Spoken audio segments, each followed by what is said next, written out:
When a journalist mocked Karoline Leavitt at a charity gala, no one expected her calm response to steal the show.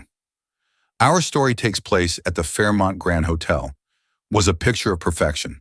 Under the glow of ornate chandeliers, its grand ballroom radiated sophistication and power. Tables draped in crisp white linens stretched across the room, gold-rimmed champagne glasses sparkling under the soft candlelight.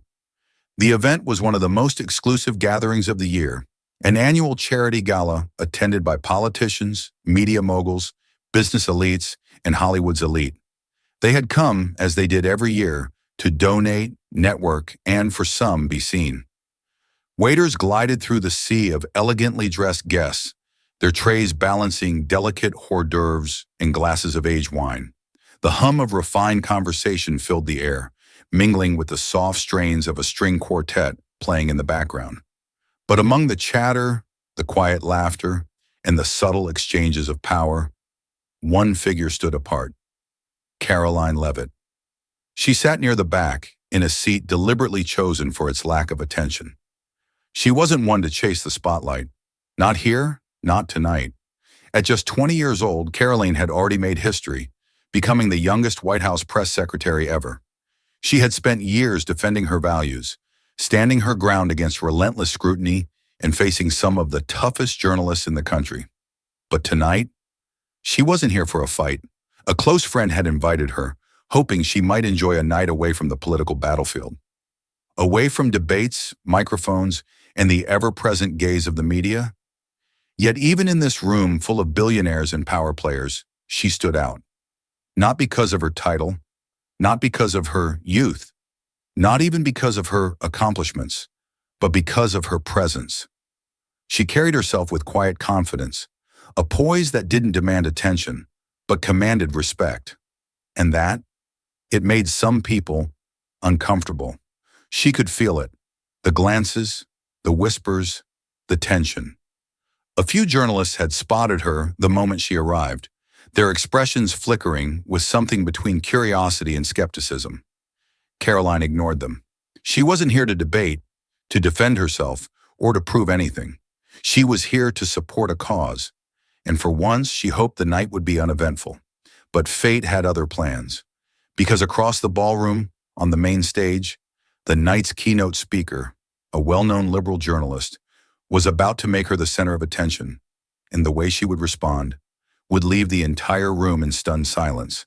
And the evening had unfolded smoothly, as most charity galas did. Elegant, predictable, carefully orchestrated. Waiters continued to serve, and the murmur of polite conversation rippled through the air. But as the event's host stepped onto the stage, tapping the microphone for attention, the energy in the room shifted. It was time for the keynote speech.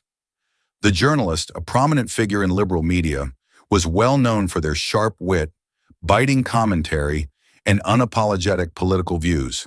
They had built a career on being bold, unfiltered, and, at times, ruthless.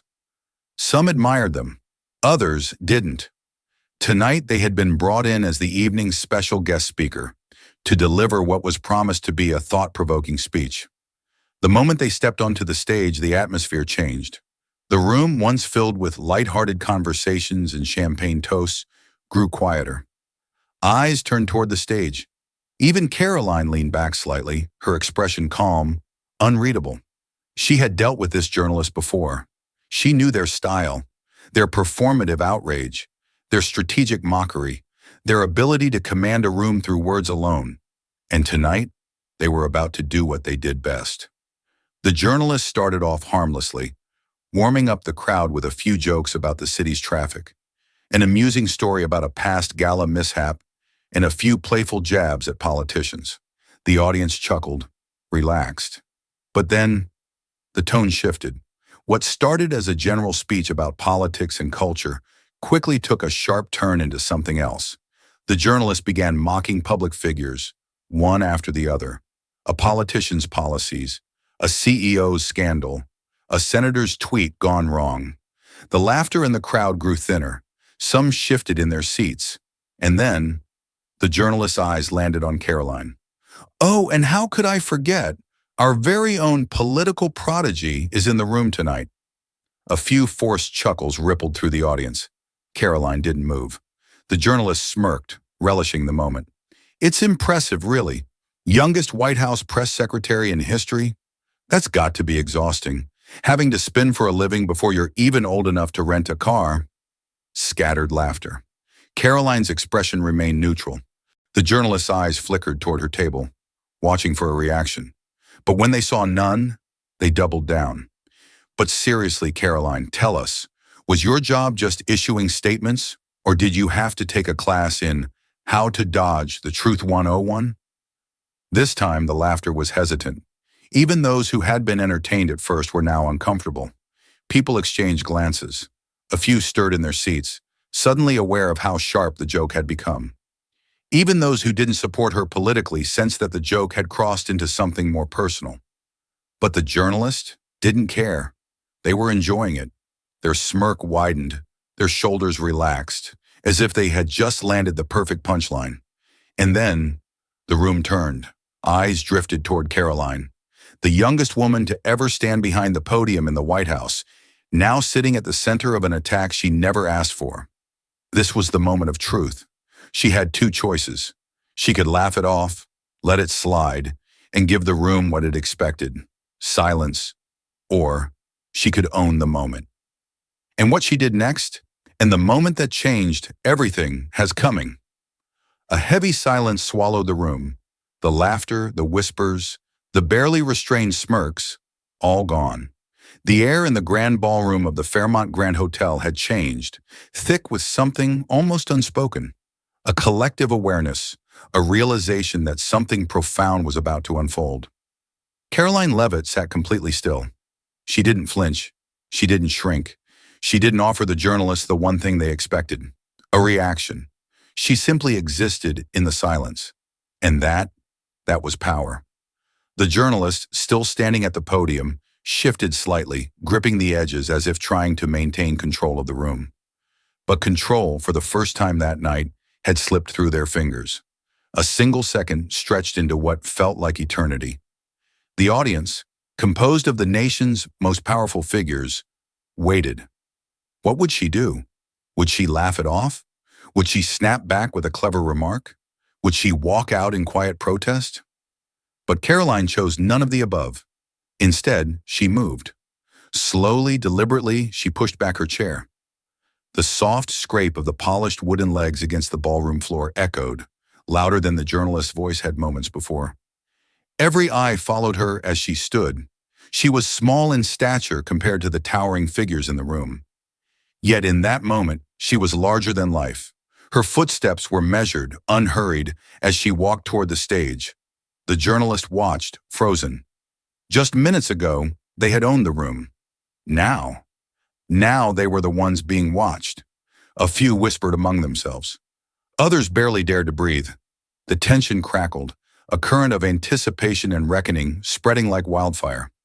Karoline ascended the stage, her posture effortlessly poised, her expression unreadable. She approached the podium without hesitation, and then she spoke. "Thank you for your insight." The journalist blinked. There was no sarcasm, no bitterness, just control. But beneath those four simple words, there was a challenge. The crowd leaned in, completely captivated. She had seized the moment, and everyone in the room, including the journalist, knew it. Karoline took a breath, not to steady herself, but to own the silence before she continued. Then she turned, not just to the journalist, but to the entire audience. "You know," she began, her voice steady, clear, strong. "I've spent years watching people make assumptions about me. My career, my beliefs, my character." Her gaze flicked back to the journalist, unwavering but without malice. "I get it." A pause. "It's easy. It's easier to reduce someone to a punchline than it is to understand their story." The journalist's smirk was gone. The room was motionless. Karoline's words weren't just landing, they were cutting through. "But here's the thing," she continued, taking a slow step forward. "Behind every headline, behind every joke, there's a real person, a person who worked hard, a person with their own struggles, a person with their own truth." A murmur rippled through the audience. She wasn't just speaking to the journalist anymore. She was speaking to every single person in that room. "We live in a world that thrives on division," she said, scanning the audience. "A world that's quick to tear people down. But respect?" Another pause. "It should be given freely, even when we disagree." The audience was silent. No forced chuckles, no awkward shuffling. Just listening. And then she turned her attention fully back to the journalist. "You have a platform, a powerful one. You have the ability to shape conversations, to challenge perspectives. But what good is a platform if it's only used to diminish others?" The journalist swallowed hard. They had no rebuttal, no clever comeback, no sharp-witted retort. Because what could they possibly say? Karoline continued, her voice unwavering. "Words have power." Her fingers brushed against the podium, her gold cross catching the light. "They can divide or they can unite." Her eyes locked on the audience. "Tonight, I hope we choose the latter." And just like that, she was finished. For a beat, no one moved.